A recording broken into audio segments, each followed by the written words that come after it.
Medical science hospital Manipur में situated है।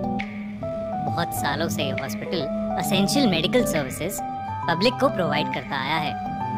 पर इस हॉस्पिटल के बारे में बहुत सी अफवाहें हैं जो अब धीरे धीरे बढ़ती ही जा रही हैं, और इन अफवाहों की माने तो ये जगह हॉन्टेड है।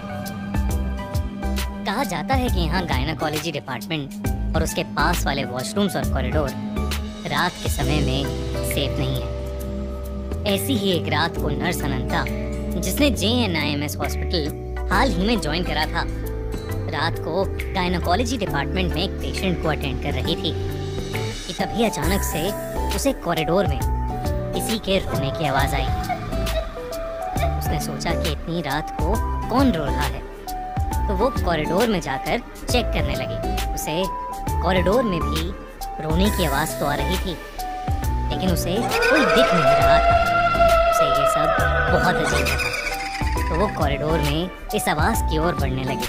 वो कॉरिडोर के एंड तक पहुंच गई, लेकिन पूरे कॉरिडोर में किसी इंसान का कोई नामो निशान नहीं था।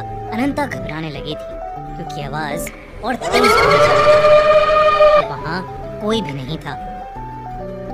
अनंता डर से वापस पेशेंट रूम में जाने लगी, और जैसे ही वो वापस जाने के लिए मुड़ी, उसको अपने पीछे किसी के होने का एहसास हुआ। उसे लगा जैसे उसके पीछे कोई खड़ा है, लेकिन इससे पहले अनंता कुछ कर पाती, अचानक से उस कॉरिडोर की लाइट्स फ्लिकर हो गई, और उसके अगले ही सेकंड वो फ्लिकर होना बंद हो गई।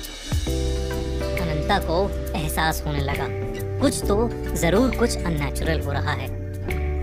रोने की आवाज बढ़ती गई, और जैसे ही अनंता ने पीछे मुड़कर देखा तो एक औरत पेशेंट के कपड़ों में वहां जमीन पर दीवार की तरफ मुड़कर बैठी हुई दीवार को रोते रोते स्क्रैच कर रही थी। बार बार बस यही बोल रही थी, मेरे साथ गलत हुआ मेरे साथ।